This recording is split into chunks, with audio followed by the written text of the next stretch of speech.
লাহোৱালৰ ঘোঁৰামৰাত ভয়ংকৰ ঘটনা। তিনিজন যুৱকলৈ অচিনাক্ত দুৰ্বৃত্তই চলালে গুলীবিদ্ধ হৈ তিনিজন গুৰুতৰভাৱে আহত। বিলাসী বাহনত অহা অচিনাক্ত দুৰ্বৃত্তৰ দলে দুচকীয়া বাহনত গৈ থকা যুৱক তিনিজনক আগচি ধৰি ভৰিত গুলীয়ায়। আহত ৰন্তু গগৈ, দীপজ্যোতি গগৈ আৰু মিঠু গগৈ ডিব্ৰুগড় চিকিৎসালয়ত ভৰ্তি কৰোৱা হৈছে।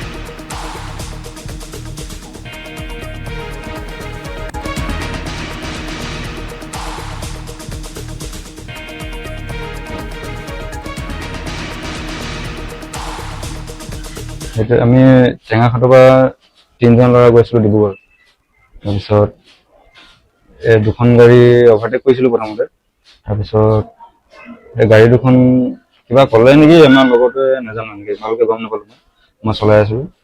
তাৰপিছত সিহঁতি আমাৰ আগত আকৌ আহি কিনে এনেকৈ ৰখি দিছিলে। আমি আকৌ সিহঁতক অভাৰটেক কৰি কিনে গুচি গ'লোঁ লাহে। আকৌ সিহঁতি আমাৰ পিছা কৰি আছিলে। আমি এনেকৈ এইটো ঘোঁৰামৰা এনেকুৱা কিবা টানি এটাতে সোমাই দিছিলোঁ। ভালকৈ মই গম নাপাওঁ ৰাস্তাটো। তো তেতিয়াই মোৰ ইয়াত গুলি মাৰিছে। তাৰপিছত তাৰ অলপ আগত গৈ কিনে আমি পৰি গ'লোঁ। এটাই মাৰিছে, মোৰ ইয়াতে লাগিছে। মানুহ কেইজন আহিছিলে ইমান ভালকৈ গম নাপাওঁ। এজনে মাৰিছে।